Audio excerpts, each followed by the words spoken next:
umaga sa ulo ng ating mga tampok na balita ngayong umaga.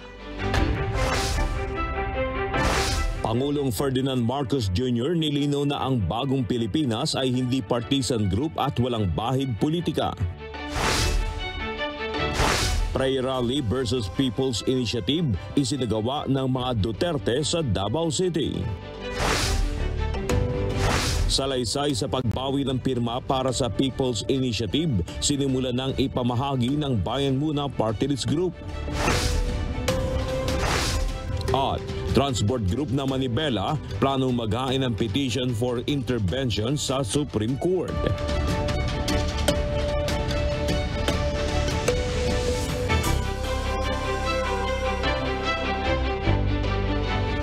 Dinumog kagabi ang kick-off rally ng Bagong Pilipinas sa Quirino Grandstand sa Maynila. Dinaluhan ito ng mga matataas na opisyal ng pamahalaan na pinangungunahan ni Pangulong Ferdinand Marcos Jr.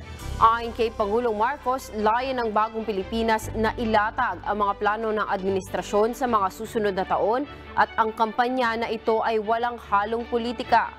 Narito ang balita ni Nen Maribuhok. Nilinaw ni Pangulong Ferdinand Marcos Jr. na hindi partisan group ang Bagong Pilipinas o isang grupo na may lihim na planong pampolitikal. Ito ang binigyan diin ng Pangulo sa kick-off rally ng Bagong Pilipinas sa Quirino Grandstand sa Maynila kagabi. Bagong Pilipinas is not a political game plan that caters to a privileged few.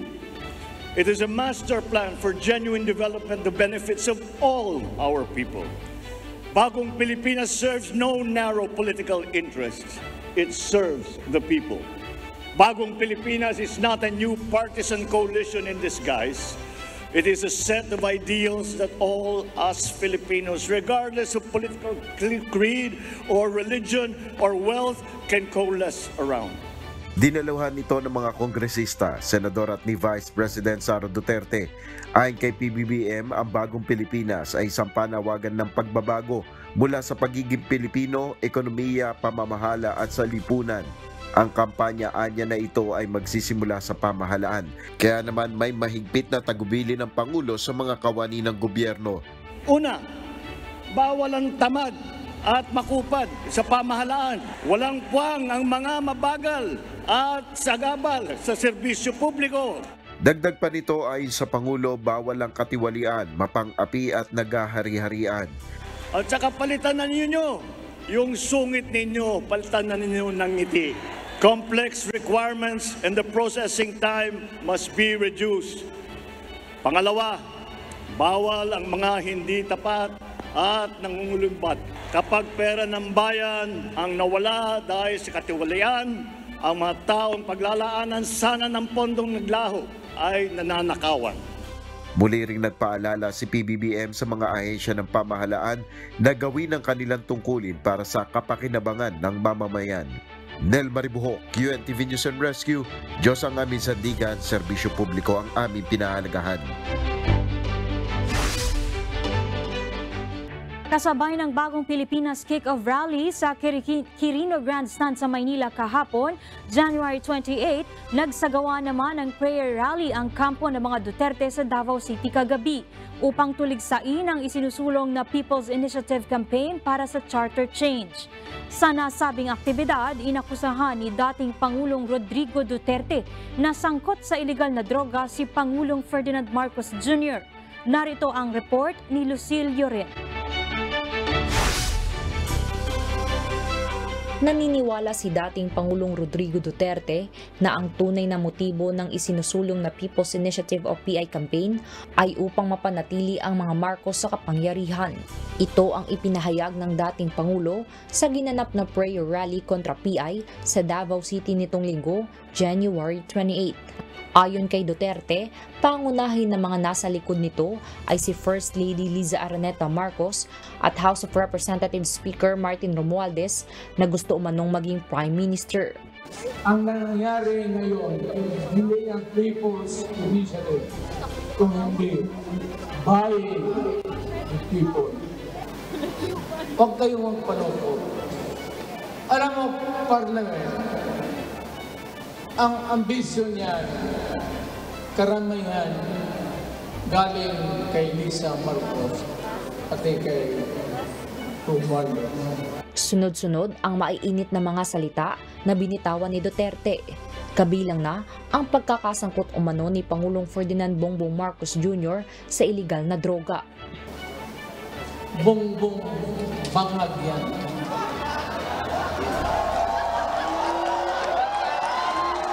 That's why sinasabi ko na sa inyo ngayon, si Bongbong Marcos bangag noon, ngayong presidente na bangag natin ang presidente.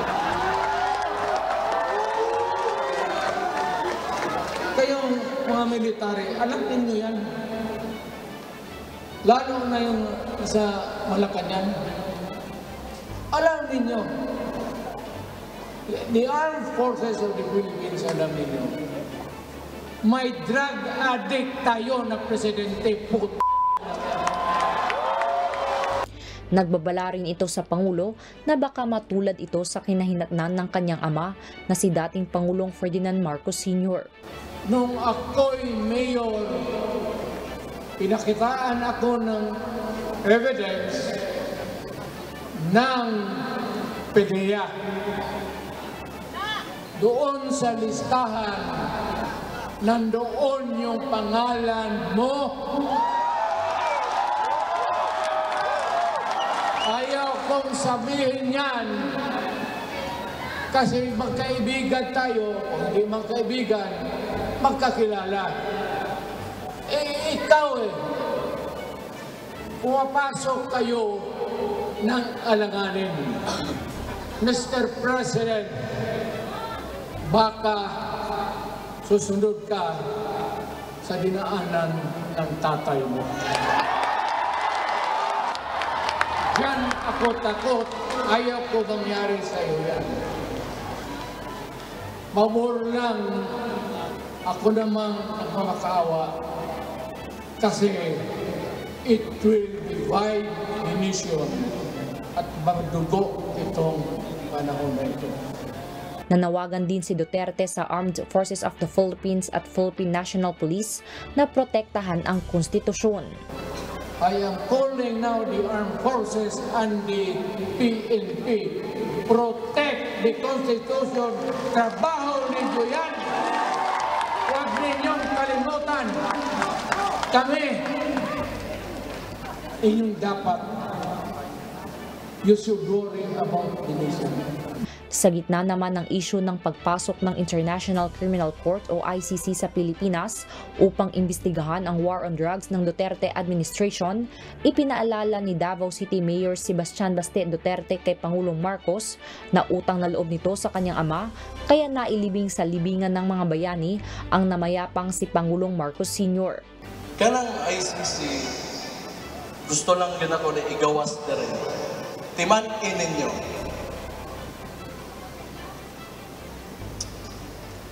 Inyong amahan ra ba ipalubong sa akong amahan? Kana na lang yun unta. Pero wag yun ninyo. Oo na, ako. Maganda, personal lang yun eh. Mawad ang di kong respeto ninyo. Usap-usapan din ang pagdalo ni Vice President Sara Duterte at Senator Amy Marcos sa pagtitipon. Bago ang prayer rally, nasa Maynila ang Vice Presidente para dumalo sa Bagong Pilipinas Kick-Off Rally ng Administrasyong Marcos. Habang ang senadora ay hindi man lang umano sumipot sa pagtitipon ng kanyang kapatid. Malaki ang utang na loob namin sa inyo, mga kababayan namin, sa pagkakataon na ibinibigay ninyo sa amin na makapaglingkod sa ating pamahalaan at sa 6 na taon na suporta ninyo sa administrasyon ni Pangulong Rodrigo Duterte. Sa pagtataya, umabot sa mahigit 50,000 ang mga dumalo sa prayer rally sa Davao City. Lucille Ren, UNTV News and Rescue. Diyos ang aming sandigan, serbisyo publiko ang aming pinahahalagahan. Sinimula na ng Bayan Muna Party List Group na mamahagi ng salaysay at manifestasyon ng pag-atras o pagbawi ng pirma para sa People's Initiative Campaign. Panawagan ng grupo sa mga tutol sa Charter Change o CHACHA tumulong sa pamamahagi ng affidavits at isumite sa Commission on Elections o COMELEC. Narito ang report ni Rosa Licos. Hindi pa man naihahain ang petisyon sa Commission on Elections o COMELEC kaugnay ng People's Initiative Campaign para amyendahan ng saligang batas. Nagpakalat na ng withdrawal forms o salaysay at manifestasyon ng pag-atras o pagbawi ng pirma ang Bayan Muna Party List Group. Ayon kay Bayan Muna Chairman Nery Colmenares, makatutulong ang forms na ito upang itama ang mali at patunayan na may pandarayang sangkot sa Peking People's Initiative. Nakasaad sa affidavit ang intensyong iatras o bawiin ang pirma ng rehistradong botante ng Commission on Elections o COMELEC. Gayon din upang ipabatid sa COMELEC na ituring na binawi ang pirma sa People's Initiative Campaign. Nanawagan din ang grupo sa mga tutol sa Charter Change o CHACHA na tumulong sa pamahagi ng affidavits at isumite sa COMELEC. As of January 26, nasa 197 legislative districts na ang nakapagsumite ng signature pages sa COMELEC. Tutol ang Senado sa umiiral na People's Initiative Campaign dahil mayroon umanong suhulan kapalit ng pirma gamit ang pondo ng pamahalaan. May mga mambabatas ding nagpaplano ng questionin sa Korte Suprema ang kampanya. Naninindigan naman si House Speaker Martin Romualdez na hindi ito ang nasa likod ng PI campaign. Kasabay ng panawagan sa mga kapwa mambabatas, napakinggan naman ng taong bayan na nais ng amyendahan ng outdated na anyang saligang batas. Rosa Licos, UNTV News and Rescue. Diyos ang aming sandigan, serbisyo publiko ang aming pinahahalagahan. Nilinaw ng Commission on Elections o COMELEC na wala silang pondo para sa pagsasagawa ng plebisito ng People's Initiative. Narito ang report ni Dante Amento. Inaasahang dadalo bukas ang Commission on Elections o COMELEC sa Senate hearing kaugnay ng People's Initiative. Ayon kay COMELEC Chairman George Erwin Garcia, kapag nagtuloy-tuloy ang hakbang na ito, wala silang sapat na pondo para rito. Ang 12 bilyong piso anya na ibinalik sa kanila ay may pinaglalaanan ng mahahalagang programa ng komisyon. Wala naman po kaming budget talaga sa People's Initiative. Ang budget na meron po ang COMELEC na binalik sa amin ay budget po para sa preparasyon ng national and local elections. Kahit pa po sabihin na pwede kami maglipat ng budget from isang item to another item, hindi pa rin po sasapat yun sapagkat meron na po kaming mga nakalaan o pinaglaanan doon sa budget na naibalik po sa amin, yung pong 12 billion pesos. Kabilang sa pinaglaanan ng COMELEC ng pondong ibinigay sa kanila ay ang Voters Education and Information Campaign para sa 2025 midterm elections. Dapat nilang maipaunawa, partikular na sa mga botante, ang mga gagamiting mga bagong makina para sa halalan. Kinakailangan po namin maipakalat sa ating mga mamamayan at maituro ano ang makabagong feature, ano itong mga features ng ating mga bagong makina at paano ito ginagamit. Una nang sinabi ng COMELEC na kakailanganin ng 13 bilyong piso ang pagsasagawa ng isang plebisito bunsod ng isang People's Initiative. Bukod pa rito, malabo na rin umanong mangyari ito dahil sa dami ng ginagawang preparasyon ng COMELEC para sa dalawang halalan sa 2025, ang national and local elections at ang barangay and SK elections. Dante Amento, UNTV, News and Rescue. Diyos ang aming sandigan, serbisyo publiko ang aming pinahahalagahan. Plano ng Transport Group na Manibela na maghain ng petition for intervention sa Supreme Court. Ito'y kaugnay ng hiling na temporary restraining order laban sa Public Utility Vehicle Modernization Program. Narito ang report ni JP Nunez. Plano ni Manibela leader Mar Valbuena na maghain ng petition for intervention sa Supreme Court ngayong linggo. Ito'y kaugnay ng hiniling na temporary restraining order ng transport group na Piston laban sa Public Utility Vehicle Modernization Program. Ayon sa Manibela, inihahanda na nila ang mga dokumentong isusumite ng kanilang grupo sa Korte Suprema. Umaasa pa rin ang Manibela na maglalabas ng TRO ang Supreme Court laban sa PUVMP upang masuspindi ito at tuluyan ng mawala ang deadline sa franchise consolidation. Pupunta po tayo ng Supreme Court. Ang Manibela, magpapile po tayo ng intervention kasi may nasilip tayo . Sa ngayon, hinihintay din umano ng Manibela ang Memorandum Circular hinggil sa extension ng franchise consolidation hanggang sa April 30 ngayong taon. Inaasahan nilang agad itong ilalabas ng LTFRB upang matiyak na makakapagparehistro pa ang mga tradisyonal na jeep na mag-e-expire ang bisa ng prangkisa ngayong Enero. Gayunman, ayaw nilang madaliin ang LTFRB sa pagbalangkas ng Memorandum Circular dahil hindi naman umano ito madaling gawin. Marami nilang isinasaalang-alang ang board hinggil sa balangkas ng panibagong guidelines. Pero kapag hindi agad umano naglabas ng memorandum ang LTFRB, nakahanda umano ang Manibela na muling magsagawa ng protesta. Itong darating na linggo ay baka lumabas na po yung memorandum circular para makarehistro tayo. Pag di tayo makarehistro, protesta ulit tayo, di ba? Nais pa rin ng Manibela na maibasura ang PUVMP at maibalik sa mga individual na operator ang prangkisa na may 5 taong bisa. JP Nunez, UNTV, News and Rescue. Diyos ang aming sandigan, serbisyo publiko ang aming pinahahalagahan. Kasamang nakiisa si Vice President at Education Secretary Sara Duterte sa isinagawang bagong Pilipinas Kick-Off Rally na pinangunahan ni Pangulong Ferdinand Marcos Jr. Nangako ang Vice Presidente na makikiisa sa layunin ng Bagong Pilipinas Campaign. Narito ang report ni Jed Neresina. Sa pangunguna ni Vice President at Education Secretary Sara Duterte, nangako ang Department of Education na kanilang pagtitibayin ng kiisa sa mga adhikain ng gobyerno. Ayon sa pangalawang Pangulo, kaisa ang kagawaran ng edukasyon tungo sa bagong Pilipinas. Ang Department of Education po ay kaisa ng lahat ng mga ahensya sa gobyerno tungo sa bagong Pilipinas. Nangako ang DepEd na pagsisikapan na mabawasan ang kahirapan sa ilalim ng kasalukuyang administrasyon. Pinakita ng Vice Presidente ang kanyang suporta sa bagong Pilipinas sa pamamagitan ng pagsusumikap na magkaroon ng accessible at dekalidad na edukasyon para sa lahat, na siyang nakikitang solusyon upang mapababa ang kahirapan sa bansa. Ang kontribusyon po ng Department of Education ay sa poverty alleviation sector at kami po ay huhulma ng mga kabataan at mga mag-aaral na matatag.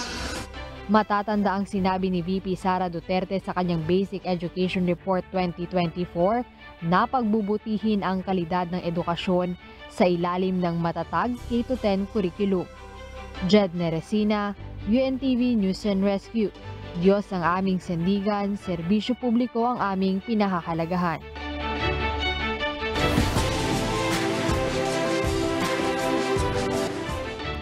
Mahigpit na ipinagbawal ng gobyerno ng Lithuania ang paglalakbay ng mga professional military personnel, kabilang na mga border guards at mga police officers sa Russia, Belarus at China dahil sa panganib at banta sa national security nito. Alamin natin ang detalye sa report ni Lea Salar, live mula sa Maine, USA.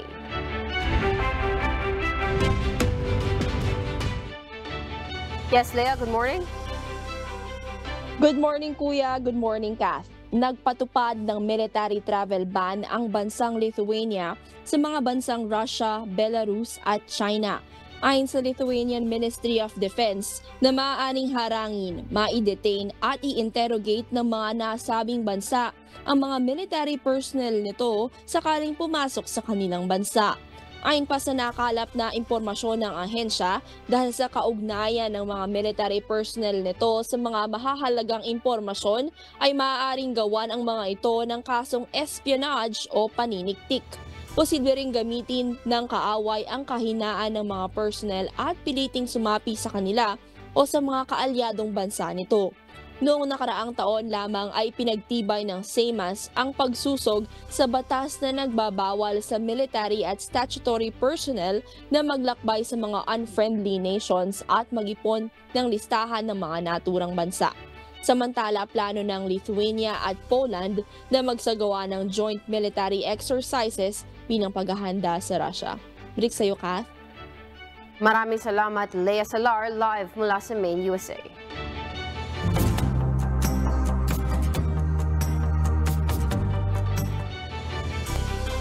Hindi naging epektibo ang gamot at pamatay peste na ginagamit ngayon ng mga onion farmers sa Nueva Ecija para mapuksa ang pagkalat ng army worms o harabas sa taniman ng sibuyas sa lalawigan ng Nueva Ecija.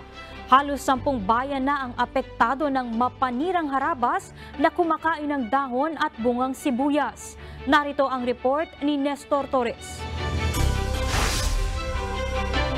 Hindi mapigilan ng mga magsasaka sa Nueva Ecija ang mabilis na pagkalat ng army worms o harabas sa mga tanim na sibuyas. Ayon sa ilang mga onion farmer, marami na silang ginastos at ginamit na gamot at pamatay peste. Pero sa halip na mapatay ay dumarami pa rin ito at patuloy sa pagkalat. Si Mang Joselito Bacano at si Mang Hil Chongson, aminadong masyado na silang nalulugi dahil sa pagkasira ng kanilang mga pananim. Anila, ang kanilang halos 2 hektaryang sibuyas ang inatake na ng pesteng harabas. 10 lata, 26 milyon sa 1 hektarya, binhi pa lang. Sabi, ang puhunan kong natalo, ngayon 300,000 sa 1 hektarya. Sa dami ng binili kong chemical. Yung hindi namin makontrol yung harabas, kahit anong klaseng gamot na ibomba namin, talagang ayaw mamatay. Makukuha lang siya, yung maantala lang siya ng 1 o 2 araw, o kinabukasan, aatake na naman uli. Kaya napakaraming gamot ang inubos. Para naman kay Mang Renato, nangihinayang ang mga magsasaka sa kanilang ginastos sa pagtatanim ng sibuyas dahil wala rin pala silang kikitain matapos nakainin ng pesteng harabas. Hindi na napapatay ng gamot, bomba ka ng bomba, ang tuloy gamot. Hihit mo lang siya ng kain isang araw o kinabukasan, kakain na naman ng gamot. Kahit na anong gamot na, wala na. Sa tala ng Provincial Agriculture Office ng Nueva Ecija, nitong nakaraang linggo, nasa 231 hectares ang napinsala na ng onion armyworms. Sa pagpasok ng January 24, umabot na anya ng 346 hectares ang kabuang napinsala ng harabas. Noong nakaraang linggo, ang mga taniman sa mga bayan ng Bungabon, Palayan City, Talavera at Laur ang naapektuhan. At sa ngayon, kasama na rin ang mga bayan ng Llanera, Guimba, Quezon at San Jose City sa mga nadamay ng dahil sa naturang peste. Yung area po natin ng totally damaged ay 8 hectares po. Ang atin pong partially damaged ay 338 hectares. So ang total po noon nasa 346 hectares. So with a total number of farmers affected, 392 farmers. 8 bayan po na affected po ng onion armyworm. Samantala, kung magtutuloy-tuloy ang pagkalat ng pesteng harabas sa sibuyasan, posibleng magdulot ito ng pagtaas ng presyo ng sibuyas dahil maapektuhan ito ang supply and demand sa merkado. Sa ngayon, kinakailangan ng mga magsasaka na mag-early harvest kaysa wala silang anihin sa kanilang mga pananim na sibuyas. Nestor Torres, UNTV News and Rescue. Diyos ang aming sandigan, serbisyo publiko ang aming pinahahalagahan.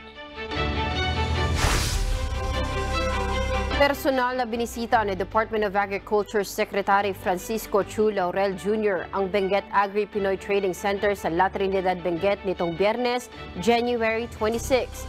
Ininspeksyon ng bagong kalihim ng agrikultura ang iba't ibang seksyon at posibilidad sa BAPTC para alamin at suriin ang mga operasyon ng itinuturing na pinakamalaking pasilidad sa kalakalan ng gulay sa bansa.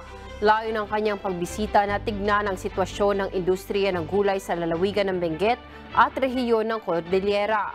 Naglaan din ng panahon ng kalihim upang makipag-usap at makipagkita sa mga stakeholder ng industriya ng agrikultura sa Benguet at mula sa iba't ibang bahagi ng rehiyon.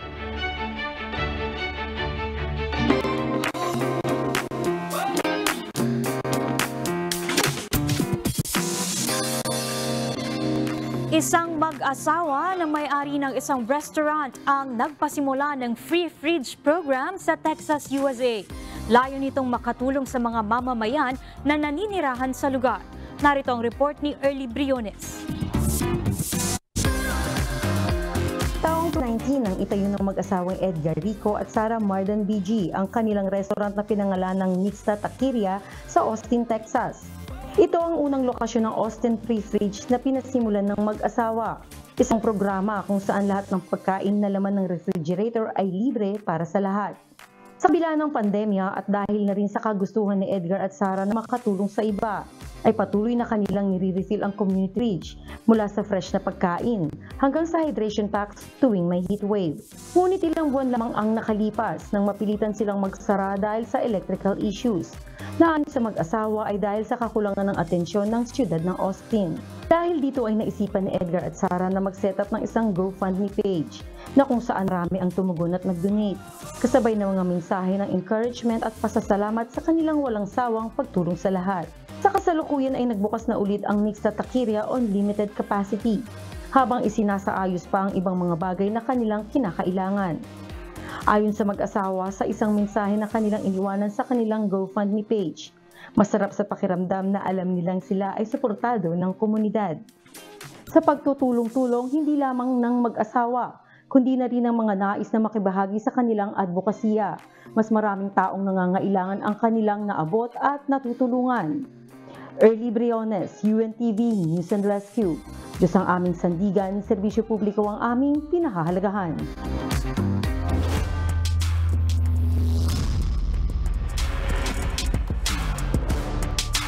Umakyat sa ikalawang pwesto sa standings ang AFP Cavaliers matapos magwagi laban sa OPPMS Trailblazers sa pagpapatuloy ng second round ng eliminations ng UNTV Cup Season 10.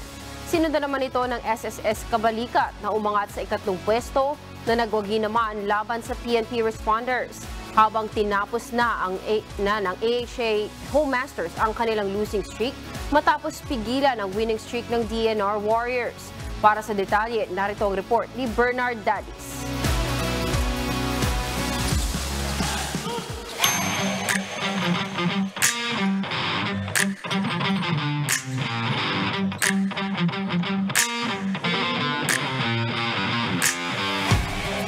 Mainit na bakbakan ang bumungad sa triple header ng UNTV Cup Season 10 second round elimination sa Paco Arena sa Maynila kahapon. First game, Malacanang team OPPMS Trailblazers versus defending champion AFP Cavaliers. First quarter, mainit ang outside shooting ng Malacanang team with John Kenneth Aljard na may 11 points. Shooting 4 out of 9 sa field goals, 2 mula sa Rainbow Country. And Paul Carbajal na may 8 points, 2 rin beyond the arc para ilista ang 8-point advantage 2028. Second quarter, umangat sa 13 points ang lamang ng OPPMS. Natagpas na sana ng AFP sa 5 points pero may pabaon pang 3 si Robert Faundo as second kanto ends. 44-52, lumaki ng 8 points ang hinahabol ng AFP. Rest back mode ang Cavaliers sa third quarter sa pangunguna ni Corporal Mark Salupado na rumatrat ng 16 points.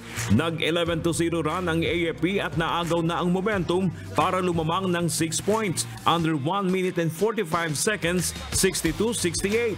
Pero kaagad sumagot ang Trailblazers with Paul Carbajal ending the third kanto with a corner 3 to tie the ball game at 69. Back to square one. Last quarter, kapwa ayaw patalo na magkabilang team. Kaya naman palitan lang ang abante. Subalit mas nanaig ang AFP with playing coach Jeffrey Kiambao leading the offense sa fourth quarter na may 8 points. 83-81, wagi ang AFP Cavaliers. Best player of the game si Mark Salupado na pumutok ng 16 points, 4 rebounds at isang assist at steal. At si Jeffrey Kiambao na may 14 points, 8 boards at isang assist, steal at block. Nag-adjust lang kami more on na-identify sa mga shooters nila kasi kita nyo naman ang daming shooters. Even si Sir Paul Carbajal, lahat ng tira nila pumasok. Even si Aljard. So nag-adjust lang kami, nakafocus lang kami dun sa depensa, dun sa shooters nila. We're lucky enough na na-stop namin yung mga shooters nila. Ang nangyari kasi sa amin nung first half, hindi nagkakasabay. Ang ganda ng opensa namin, ang pangit nung depensa namin. So ang sinabi na lang namin nila Coach Jeff, Coach Eugene, kailangan mag-stay low tayo para lagi tayo naka-ready pagka-atakihin tayo. Naka-adjust lang kami sa depensa uli nun. Nag-adjust yung kalaban ng defense nila. So nag-man-to-man sila ng switch all. So hindi namin napagandaan dahil bago maglaro na rito, isang practice na nagawa namin. Kaya medyo kinapos na kami sa ulit. Yun lang naman. Kailangan pa namin pagpuin. More practice pa talaga sa mga player para sa endgame kami natatalo eh. Lagi sa umpisa malakas eh. Bandang huli, doon kami natatalo lagi. Ito na ang ikaapat na sunod na pagkatalo ng Malacanang team. Habang ikalimang sunod na panalo naman ng AFP na ngayon ay hawak ang ikalawang pwesto sa standings.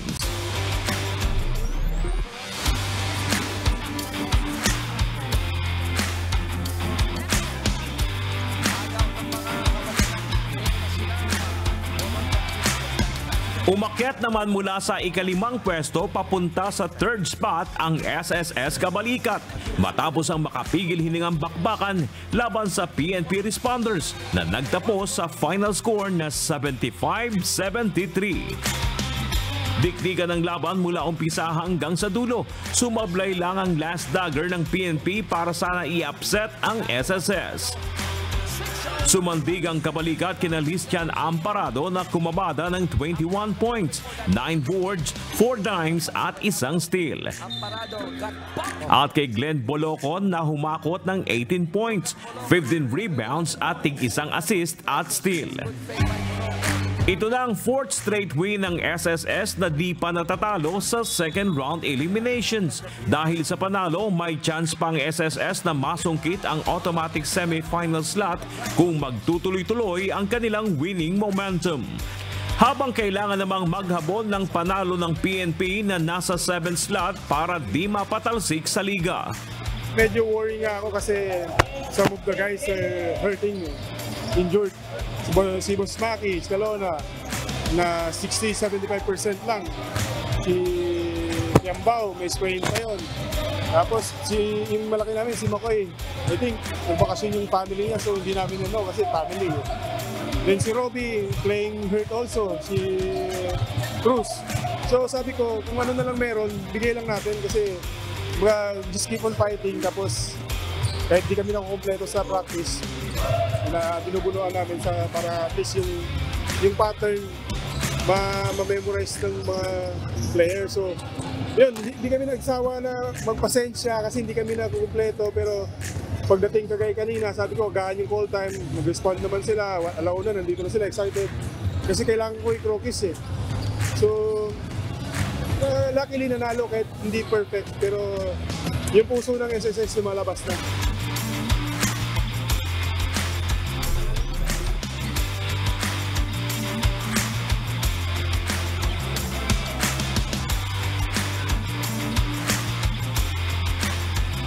At sa third game, tinapos na ng NHA Home Masters ang kanilang losing streak matapos gibain ng DNR Warriors sa exciting ball game na nagtapos sa score na 107-101. Best player of the game sina Alvin Vitog na kumolekta ng 25 points, 6 boards, 3 dimes at 4 na steals. At si Rod Basalio na may 21 points, 4 rebounds at 2 assists. Napakalakas dito, muntik na naman kaming yung breaks lang napunta sa amin ng third quarter at yung mga pinag-aralan namin nagawa ng third quarter eh. First, second, medyo hindi pa eh. So, dun sila bumigay sa third quarter. Ngayon, kita mo, muntik na naman ako sa fourth quarter. Ganun talaga eh. Sinabi ko lang, magkaroon sila ng pride at kumpiyansa. Yung hard work nila sa ensayo, kailangan nila i-apply na kagad nila. So, lahat ng players nagtulong-tulong, nagsakripisyo yung iba para lang manalo kami ngayon. First half, okay naman yung laro namin eh. Kaso lang talaga dun sa mga calls, siguro na-frustrate yung ibang mga players, hindi na nakapag-adjust. Siguro siguro yun lang yung yung naging issue namin, yung hindi nakakapag-adjust dun sa mga calls, na sisira yung momentum. But eventually nakahabol kami kahit nilamangan kami ng more than 20. So that's a good sign for the team na kaya pala namin humabol at kaya namin mag-recover after yung ganong kalaking lamang ng kalaban. Sa ngayon, nasa ika-4 na pwesto ang DNR na natapos ang second winning streak na may 6-3 win-loss record. Habang ang NHA naman ay nasa ika-6 na pwesto na may 5 panalo at 3 talo. Bernard Dadis, UNTV News and Rescue. Diyos ang aming sandigan, serbisyo publiko ang aming pinahalagahan.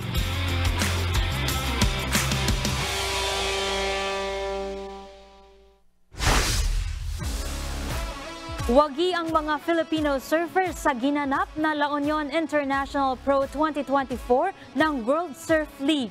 Nakuha ng Filipino surfer na si John Mark Marama Tokong ang Men's Shortboard Division title matapos itong matalo ang Swedish surfer na si Kian Martin. Panalo din ng tubong La Union na si Rogelio J.R. Esquivel Jr. sa Men's Longboard Division, ang defending champion sa kaparehong kategorya.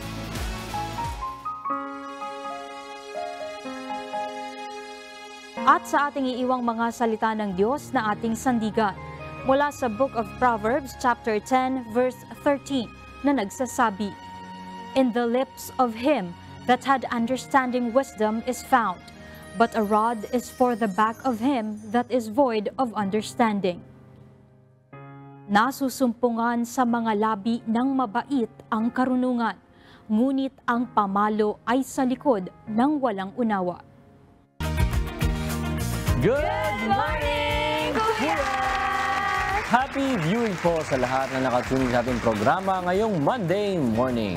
Aside sa inyong TV sets, mapapanood niyo po ang Good Morning Kuya sa UNTV News and Rescue official YouTube channel at sa Good Morning Kuya Facebook page. Kaya like, share, and subscribe. That's right! At para sa mga kababayan nating nakaantabay, narito po ang ating advisories for today.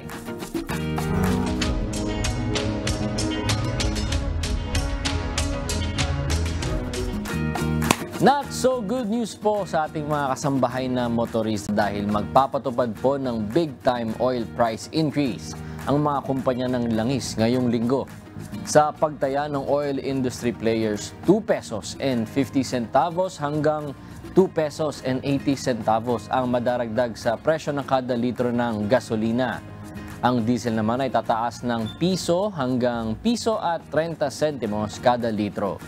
Habang ang presyo naman ng kerosene ay nasang madaragdagan ng 40 hanggang 60 sentimos kada litro.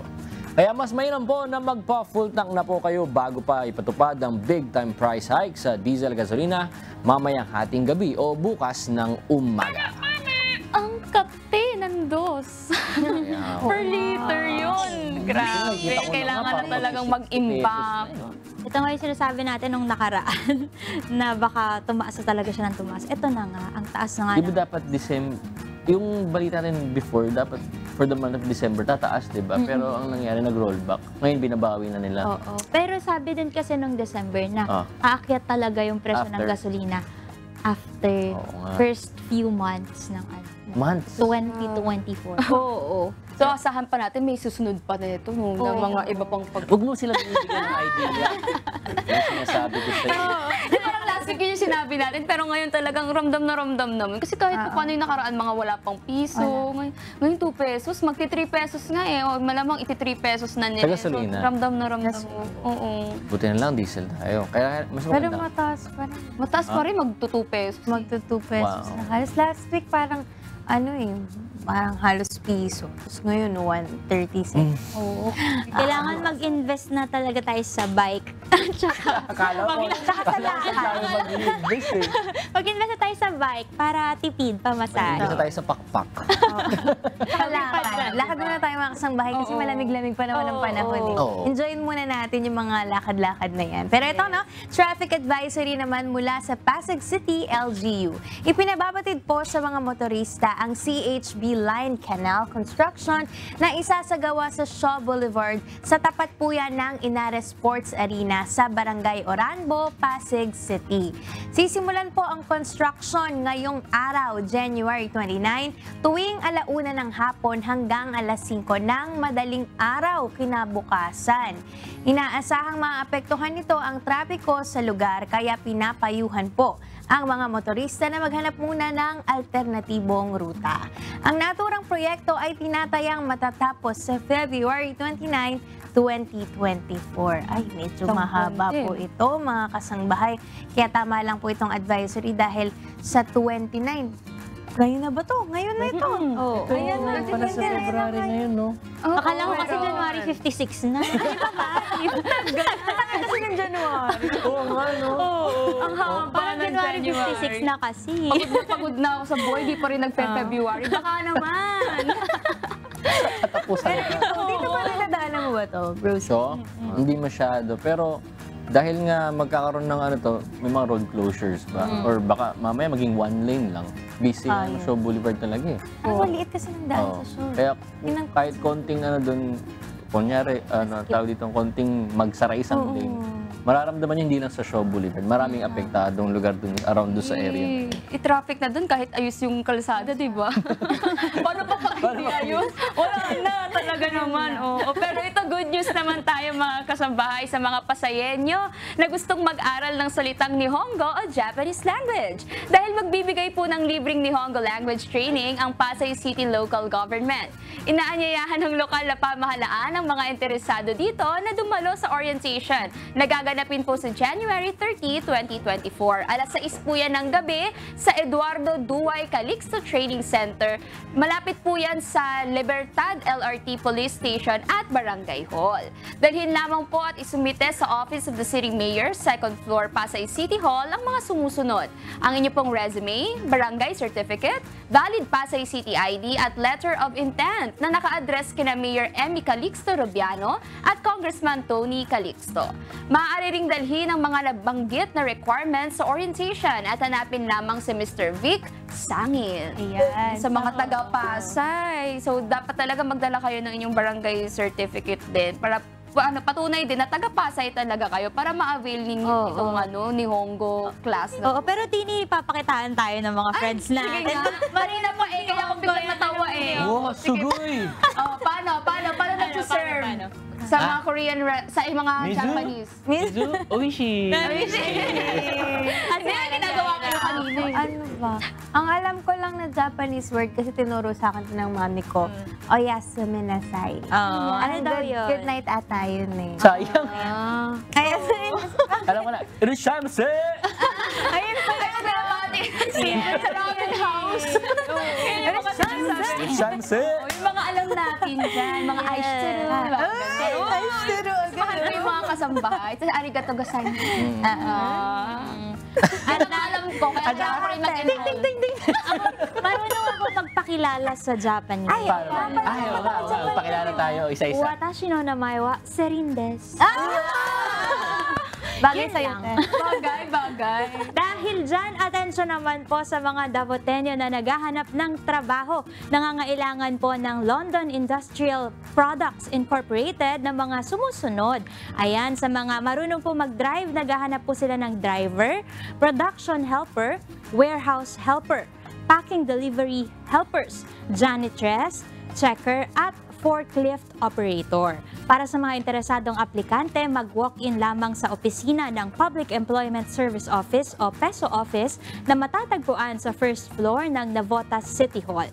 Pwede rin po kayong magpadala ng inyong resume sa email address na pesonavotas.applicants@yahoo.com. Para po makita kung ano ang mga qualifications na hinahanap sa mga posisyong a-applyan, bisitahin lamang ang official Facebook page na Navotas Hanap Buhay Center o sa Navotenyo Ako Facebook page.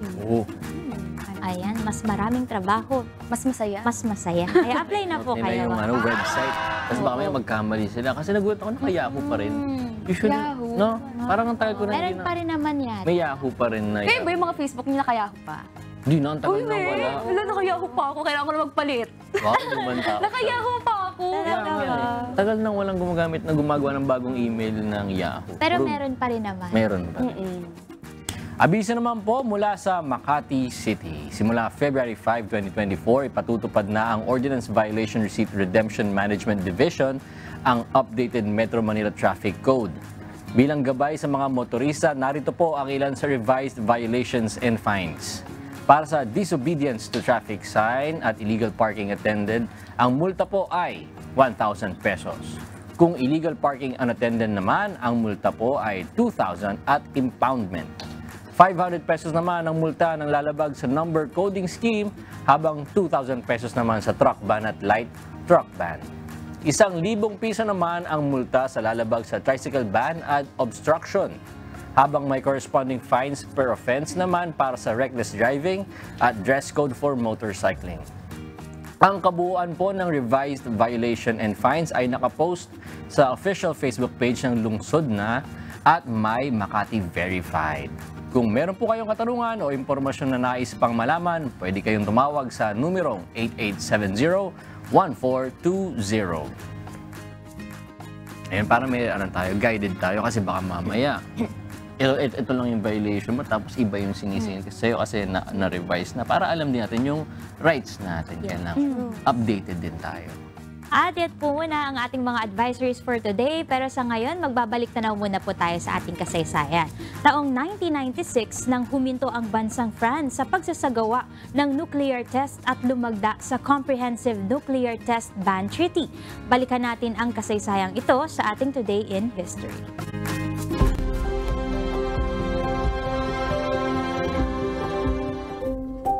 January 29, 1996, inanunsyo ni French President Jacques Chirac na ititigil na ng bansang France ang pagsasagawa ng mga nuclear test. Nang magwakas ang ikalawang digmaang pandaigdig, ay sinimulang pagtuunan ng France ang pagsusulong ng nuclear weapons program. February 13, 1960, nang isakatuparan ng France ang kauna-unahang nuclear test nito na tinaguri ang Djerba Blue na pinasabog mula sa ibabaw ng isang tower sa Regan, Algeria na may taas na 345 feet. Maraming beses pa na nasundan ang atmospheric nuclear testing ng France.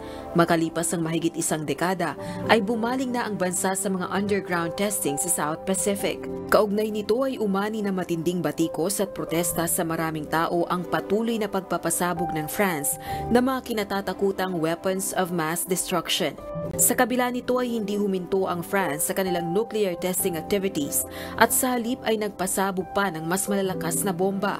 January 27, 1996, nang isagawa ng France ang huling nuclear test sa South Pacific na ang katumbas ng 6 na beses ng lakas ng bomba na pinasabog sa Hiroshima, Japan noong 1945. Isang araw pagkatapos nito ay humarap sa publiko si Jacques Chirac at nagpahayag na hindi na muling magsasagawa pa ng nuclear test ang bansang France. Pagsapit ng September 1996 ay kabilang ang France sa mga bansang unang lumagda sa Comprehensive Nuclear Test Ban Treaty. Batay sa United Nations, ang France ay nakapagsagawa ng kabuuang 210 nuclear test sa pagitan ng taong 1960 at 1996.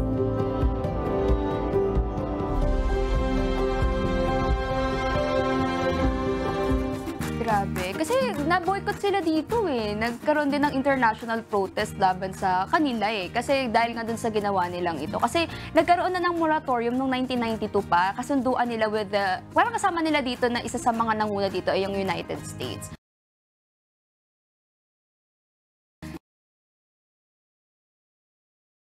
Nuclear test, mga ganyan. Tapos yung pagbuo ng yung mga nuclear weapons na talagang destructive.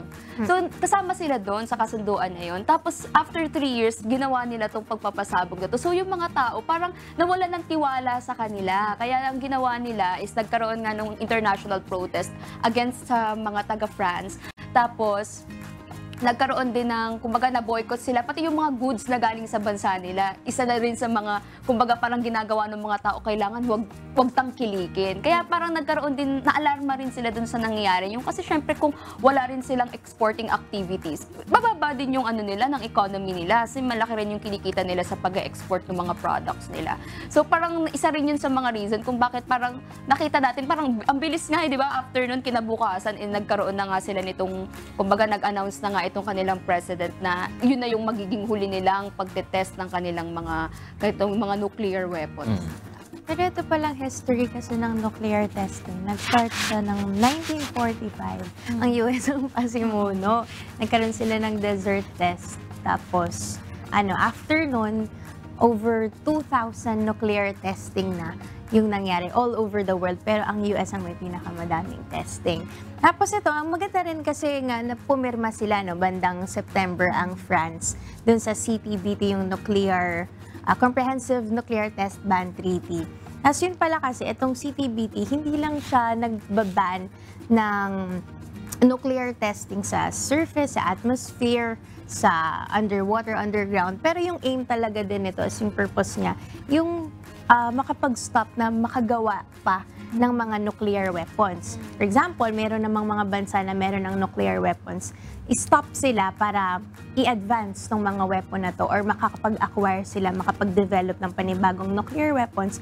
At yung mga bansa naman daw na wala pang nuclear weapons, hindi na sila makapag-develop pa. Tsaka syempre, isang rin nila, yung damage kasi na nagagawa sa health ng mga tao, tsaka sa environment. So napakaganda rin na pumirma ang France. Pero di ko lang sure kung ngayon ay may plano pa ba sila na magganito kahit na nakapirma na sila sa treaty. Kasi anytime naman pwede silang Isa rin sila sa madaming beses nag-test parang sa kabuuan nasa 200 plus din yung na-test nila. Simula nung nag-start sila hanggang nitong 99. Oo. Pero ang kagandahan ngayon yan, hanggang ngayon, until 2022 recently, marami pa rin mga bansa na pumipirma dito sa CTBT. Although may mga ilang bansa na nag-retract tulad ng North Korea. Pero marami pa rin yung talagang gusto talaga na maiwasan nga itong CTBT. Kasi 'di ba ang hirap yan 'di ba? Yung nuclear testing, ang dami niyang disadvantages lalo na sa environment, sa mga tao, ang daming maapektuhan.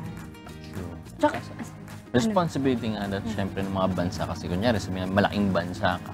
Bukod sa highly industrial, para magawa mo naman yung mga ganitong nuclear testing, masyadong advanced yung bansa mo at yung bansa mo, yung production niya, yung industrialization niya mataas, nakakadagdag ka na nga sa greenhouse gases na yun. Bukod pa yung mga nuclear testing na yun, kaya sasabihin nila, yung mga maliliit na bansa, kailangan ibaba nila yung carbon footprint nila. Maliit na bagay lang yung compared sa mga, pag pinagsama-sama mo yung epekto ng lahat ng nuclear test na ginawa nila sa naging epekto sa global warming. Kaya, mas maganda, yun nga, lahat ng bansa na lang, wag na lang natin gamitin itong mga ganito. Kasi, yan parang chain reaction siya. Itong bansa, gumawa ng, di ba, Amerika, gumawa sila ng atomic bomb. Tapos lahat ng bansa na, sunod-sunod na. Lahat na meron. Para na kailangan nila tapatan para kumbaga, parang paprotect nila sa sarili nila. Kaya mas maganda dapat din lang tayo gumawa ng ganyan Para mapanatili na lang din yung peace. Kasi nakatakot din nuclear weapon, di ba? Deterrent na yung sinasabi nila. Eto lipat na po tayo mga kasangbay sa atin pong Kristiyano Drama ngayong umaga. Tungkol naman ito sa kwento ni Victor na nagsimulang magbagong buhay pagkatapos ng ilang taong pagkakakulong. Pero simula nang makulong siya, wala na siyang naging komunikasyon sa kanyang pamilya. Makikita pa kaya niya ang mga ito? Panoorin natin.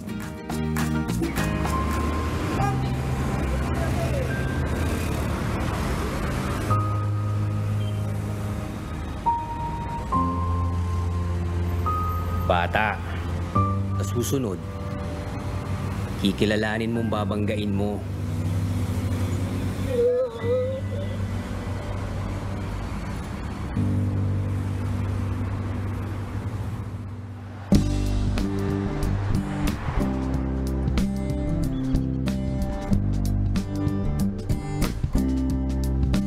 Good morning, auntie. Saan ang punta? Mukhang malayo ang biyahe Ay, Victor, uwi ako ng Pilipinas. Punta akong airport May nabook na po kayong taxi? Wala pa nga pero wag na lang, nakakahiya naman. naman. Tara na po, hatid ko na po kayo.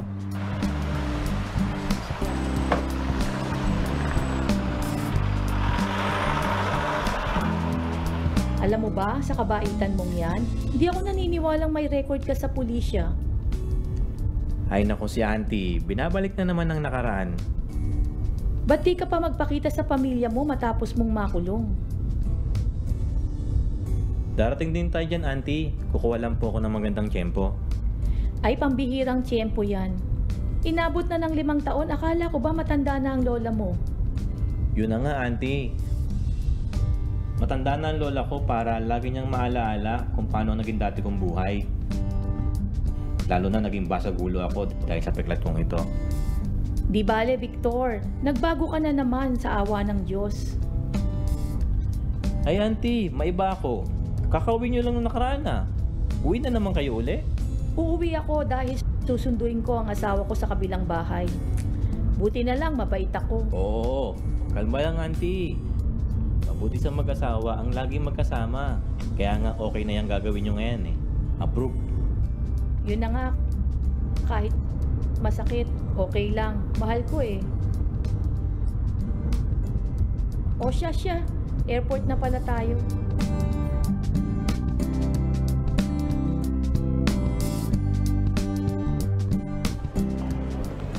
Ito na po ang luggage nyo. Basta po auntie, lagi po kayo manalangin sa Diyos. Ipanalangin nyo po ang asawa nyo. Salamat sa Diyos. Bayad ko ha.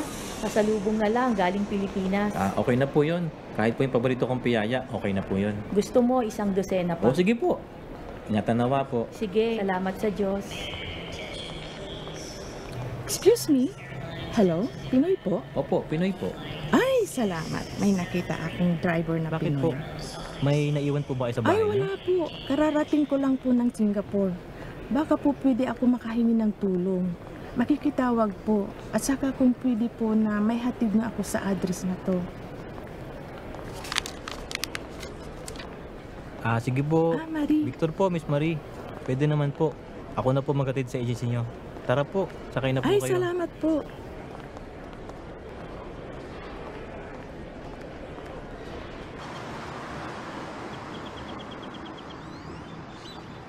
Ito na po ang luggage ninyo.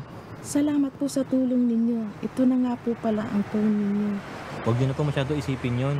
Basta po ang lagi kong paalala sa inyo, wag po tayo basta-basta susubo sa pag-abroad. Lalo na wala pang malinaw na usapan sa employer ninyo. Buti na lang, mabait ang agency ninyo. Ay, oo nga po. Salamat po. Sa Diyos po tayo lagi magpasalamat. Salamat po sa Diyos. Salamat sa Diyos.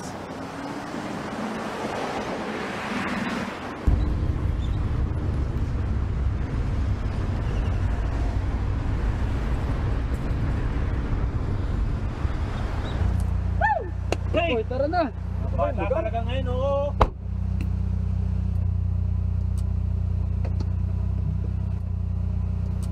Hector?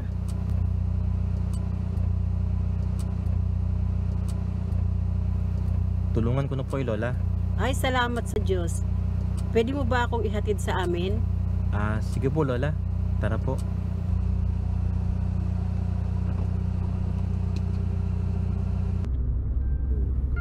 Saan nga ba ako nakatira? Di niyo na po ba matandaan saan ang bahay niyo? Matanda na ang lola mo. Di ko na nga maalala bakit nga ako nawawala. Wala na po bang nag-aalaga sa inyo ngayon? Meron. Ang apo kong ubod ng tigas ng ulo. Si Victor. Victor? Ay hindi. Si Hector. Si Victor nakulong. Dahil basagulero. Hindi sinunod ang mga saway ko. Akala lagi akong kontra. Kaya ayun, kamukha mo nga yun apo eh. May piklat ka nga lang sa mukha. Lola, sharp memory po kayo pagdating sa mga apo nyo ha. Kilala ko ang mga apo ko. Kaya lang, nabarkada sa mali. Ewan ko lang sa kapatid niyang si Hector. Sa rin yung ubod ng tigas ng ulo. Ay, kailan kaya sila magbabago? Ay! Hinto mo ng kotse. Ay, sige po Lola. Sandali lang po, itabi ko lang po.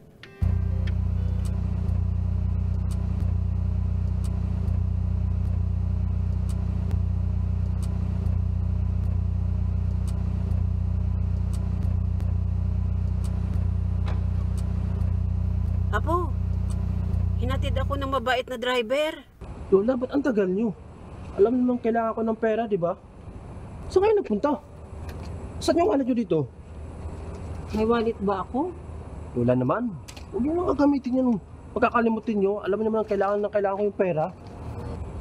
Paano hindi alam? Kaya nga kayo lumabas ng bahay, di ba, para mag-withdraw. Kanina kasi nabunggo ako ng mga bata. Hindi ko lang alam kung nadampot ng mabait na driver. Lola, mga ganyan modus sa taktika ng mga ganyan, Lola. Nagpanloko naman kayo. Apo, huwag kang mag-iisip ng ganyan, ng masama. Lola, bahala ka sa pangangaral mo. Basta ako, hakabulin ko yung mga taxi driver na yon.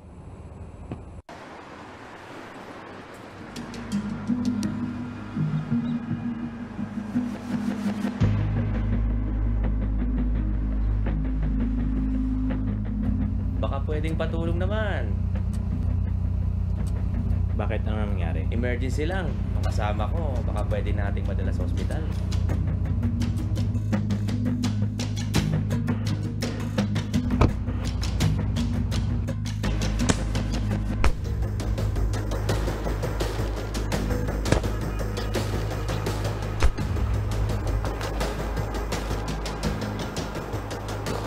Nasaan ang pitaka?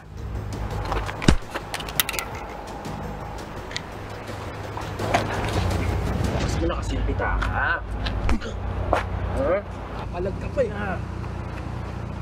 Ano bang pitakang sinasabi nyo? Maang ka pa? Matandang pasero kanina. Hector! Ayaw umamin eh. Saan ang pitaka ng lolo ko?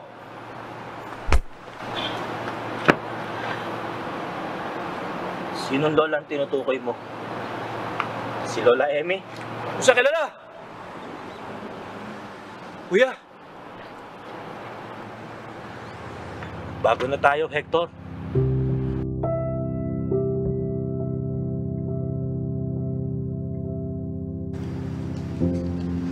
Bakit may pizza? May atraso ka ba? Lola, may pizza lang, may atraso na kagad. Ay mukha naman binurayang mukha mo. Di ka na nga makilala. Kuya, narinig ko yung pagbabanta ng kaaway mo. Baka ipakulong ka nila, kuya. Paano naman kami? Anong kulong? Umayos nga kayo? Wala ito? Victor, matatanda na kayo. Tigilan nyo na yung pag-iipon ng kaaway. Mga tuto na kayong magsigawa ng kabutihan sa lahat. Eh si Lola, nangaral na naman. Kaalis na nga. Victor, pakinggan mo naman ang lola.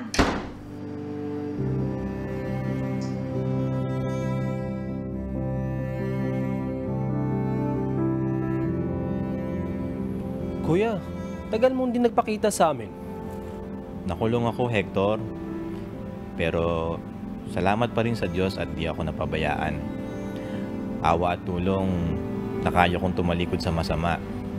At ngayon nga, bumabawi sa paggawa ng mabuti. Kaya ikaw, tigilan nyo na yung mga kalokohan nyo, ha?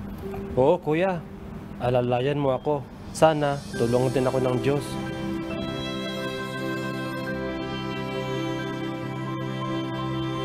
Lola, Hector, tara po, kain na tayo.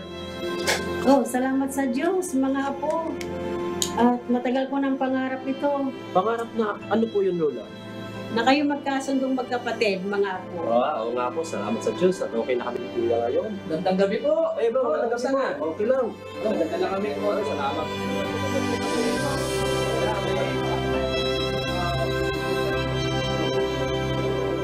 At tumalikod siya sa masama at gumawa ng mabuti, hanapin ang kapayapaan at kanyang sundan, sapagkat ang mga mata ng Panginoon ay nasa mga matwid, at ang kanyang mga pakinig ay sa kanilang mga daing. Ngunit ang mukha ng Panginoon ay laban sa mga nagsisigawa ng masama.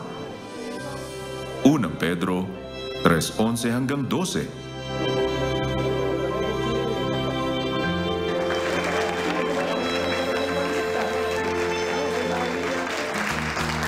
Ganda ng virtue na pinakita dito kasi yung umpisa pa lang ng kwento, na-establish na kagad si Victor na may nagbagong buhay siya.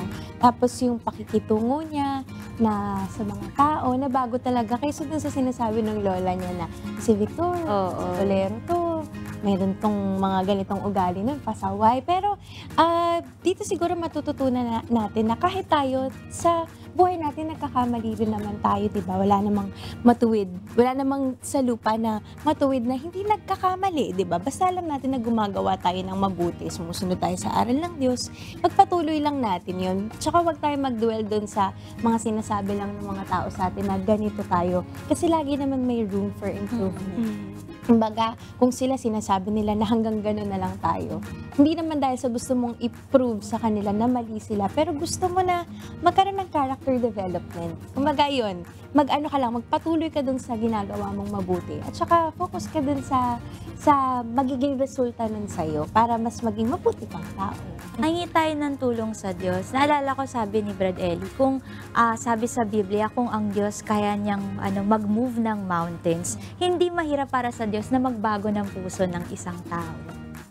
Kaya dapat talaga yung panatilihin natin na meron tayong malinis na puso. Once na makuha natin, ma-achieve natin yung magkakaroon ng malinis na puso, ingatan natin na wag nang madungisan. That's right.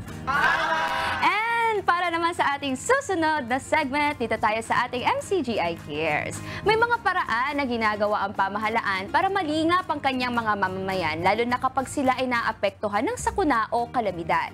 Isa sa mga sangay ng gobyerno na gumagawa nito ay ang DSWD o Department of Social Welfare and Development. Subalit kailangan din ng ahensya ang tulong ng publiko para maibigay ang ayuda at serbisyo sa mga nangangailangan nito. Maaari tayong maging isa sa kanilang mga volunteer. Sa pamamagitan nito, tayo ay nakakabahagi pa rin sa paglingap sa mga nangangailangan.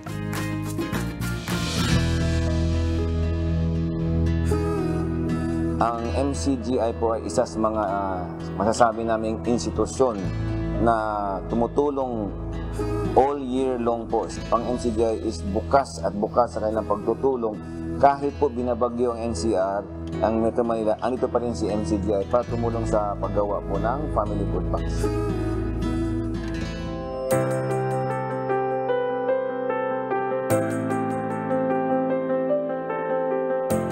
Maraming paraan para tayo ay makatulong sa kapwa kapag may nakikita tayong gutom o nangangailangan. Kung meron tayong maibibigay, huwag nating ipagkait ang tulong na magagawa para sa kanila. Maaari rin nating magamit ang ating lakas para dumamay sa iba. Isang paraan din ang paglalaan ng ating oras at magagawa upang maging bahagi sa iba't ibang kawanggawa. Dito sa National Resource Operations Center o NROC ng Department of Social Welfare and Development, inihahanda ang mga food packs na ipinamamahagi ng pamahalaan sa mga kababayan natin na naapektuhan ng mga sakuna o kalamidad. Yung NROC po, siya po yung nag-prepare ng family food packs in preparation po ng mga family food pack gaya ng pagresponde sa mga natural and man-made calamities po sa ating buong kapuluan ng NCR at saka nearby regions within Metro Manila po. Tuwing naghahanda kaming family food pack po, meron kaming simple three-letter codes po na we always treat the family food pack TLC. Tender Loving Care po yung paggawa namin. Kahit walang insidente na kailangang magpadala ng relief goods ng DSWD, ay tuloy-tuloy pa rin ang operasyon ng NROC bilang paghahanda sa mga pagkakataong kailangan nilang umaksyon.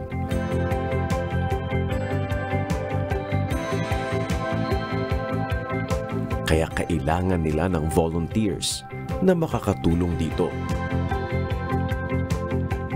Isa ang MCGI sa matagal ng katuwang ng DSWD sa NROC.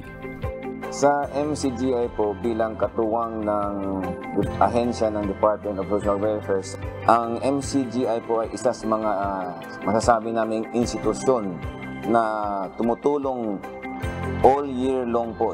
Si MCGI po isa sa mga awardees din po ng ahensya tuwing pinagbigyan ng parangal dahil po hindi lang ho sa parangal, bagkus po ang NCGI is bukas at bukas sa kanilang pagtutulong. Kahit po binabagyo ang NCR, ang Metro Manila, andito pa rin si NCGI para tumulong sa paggawa po ng family food packs. Masarap po sa pakiramdam na nakakatulong po tayo sa mga ganitong gawain, lalong-lalo na't ang patutunguhan po nito ay yung mga nasalanta, yung mga nalindol. Ayun po yung magiging purpose ng pag-DSWD volunteer natin. At syempre po, masarap po sa kalooban na kahit na napapagod po kami sa mga ginagawa po namin, masarap po sa kalooban dahil yung purpose po nito ay yung maserve na makatulong po sa maraming tao.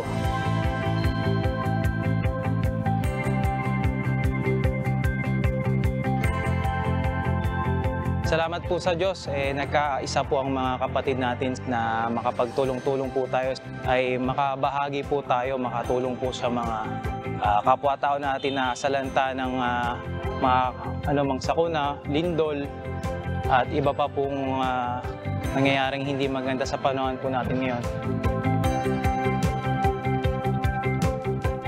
Masaya ako dahil nakapag-volunteer ako dito sa DSW. Walang pagod, walang hirap, lahat ng ginagawa ko, masaya ako. Ito pong katandaan ko po, hiningi ko sa Diyos na makakapahiram ako ng lakas at magamit ko po sa gawain. Sana po yung ibang mga kapatid na katulad ko kahit senior na kaya pa naman kumilos, makabahagi po tayo. Parang yung huli nating banda sa buhay mapakinabangan natin para sa pagtulong sa kapwa. Nandito kami ngayon sa bodega ng DSWD upang mag-alay ng paglilingkod katulad ng tinuturo ng ating taga-akay na si kapatid na Eli at saka kapatid na Daniel na ating paggawa, ipapakita natin, ang pag-ibig ay ipapakita natin sa pamagitan ng gawa. So again, thank you very much. Truly, NCGI has been instrumental in providing volunteers for our disaster operation.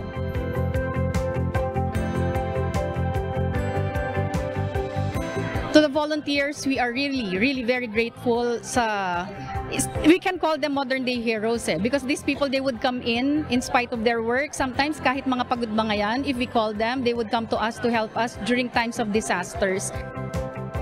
First of all, again, maraming salamat po sa tulong nila na ito. Yung pagpapadala monthly, and every time we call them, they would really come to us. We are really very grateful. Sana wag po kayong magsasawa. Sana wag kayong mapapagod in helping us.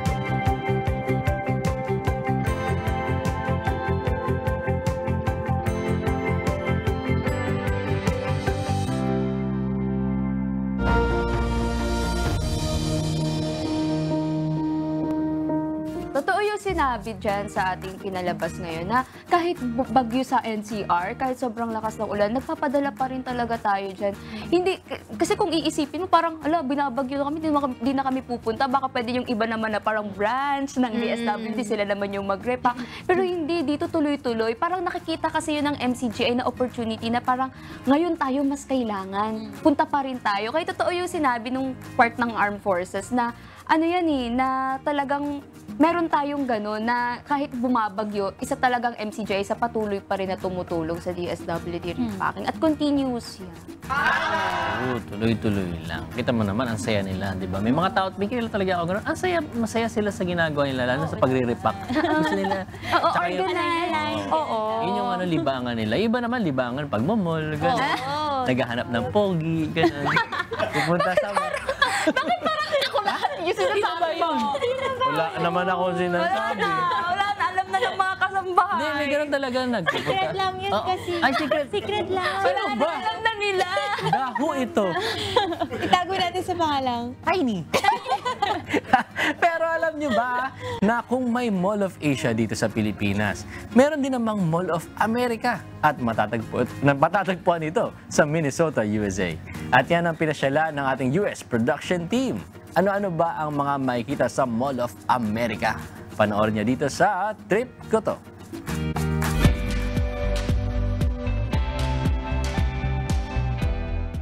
Hey, trip ko to viewers!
Parang hindi masyadong nakita ng pogi.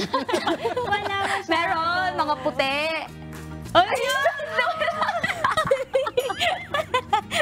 Kasi Joshua, pag sinasakyan yung trip niya, nagugulat din siya. Kaya hindi mo nakita. Chat-chat ko si Kuya. Nakikipagkwentuhan ko kasi sabi ko mahilig daw siya sa mall. Di ba libangan mo mag-mall? Sinasabi si Tini din. Hi Kuya, good morning po. Good morning po. Baka may masabihin pa eh. Oo, dahil dyan, kailangan natin. Punta na tayo dito. Baka may sabihin pa si Tini. Sige na. Wala na. Dahil dyan, I would like to thank Pag-ibig Fund. Mas malaki ang contribution, mas malaki ang ipon. I'm getting the Pag-ibig I deserve. Pag-ibig regular savings, top up na. Buti na lang, hindi Pag-ibig ang hinahanap. Dito na lang tayo. Sa Pag-ibig Fund. Hello, Mamsi! Good morning sa mga taga-lokal ng Malolos Coordinating Center at kay Mamsi. Good morning. Good morning po. And of course, Dr. Joseph Lee would like to thank Genesis Organic Spirulina. Para laging malusog, masigla at malakas ang buong family, mag-Genesis Organic Spirulina. Ang Genesis Organic Spirulina ay isang uri ng superfood na siksik sa protina, vitamins at antioxidants na kailangan ng ating katawan. Ito ay 100% organic and natural at walang malansang amoy, kaya sigurado kang high quality.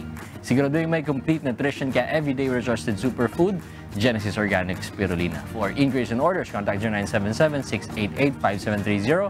Also available online at selected Mercury Drug outlets. And we would like to thank Clary's Flower Shop. Surprisingly beautiful. For your flower needs and requirements, order at Clary's Flower Shop through their Facebook page or at 0917-867-7477. Clary's Flower Shop is located at 0461 Sampaguita Street, Barangay Biclatan, General Trias City, Cavite. Good morning sa aking mommy, sa aking daddy at kayuna. And happy 2nd 7th anniversary kay Simpsonoy! Wow! Happy 7th anniversary! Masyado nang masaya yung mga kasambahay natin. Good morning and thank you, Bella Skin Beauty Lounge. They are located at 17 Scout, Ibardolaza Street, Diliman, Quezon City. For appointments and inquiries, you may call them at 0916-880-308 or message them on their Facebook and Instagram at bellaskin.qc. Thank you po, Ms. Ann Cruz, and to all the staff of their QC branch. Stop wishing you had great skin and get it. Relax and let Bella Skin Beauty Lounge take care of your skin. Good morning din kay Brad Erwin Lucica. Magandang umaga sa'yo. Pagbati mula kay Tini, ang inyong binili. Yay! Uy, na-miss ko yun. Teka, habol ko lang. Ayan, good morning po. Teka lang. Teka lang, binabati ko po yung yung mga taga-hydrogen department, si Brad Orly, sis Babylin Cruzada, Brad Zomar, Brad Aldrin, Brad Avel, Brad Mark, Brad Angel, sis Beth, sis Karkar, sis Tinay, sis Nia, sis Jackie, sis Tess, sis Jingjing, and si Ma'am C. Good morning po sa inyong lahat sa mga taga-hydrogen. Ayan na, seryoso na to. Okay na. Oo na, ikaw na. Maraming salamat po ulit sa lahat ng mga nanood sa atin simula kayo sa ating Rise and Shine segment with Kuya Daniel. Bukas, magkita-kita tayo muli, God willing, dito lamang sa Good Morning, Kuya!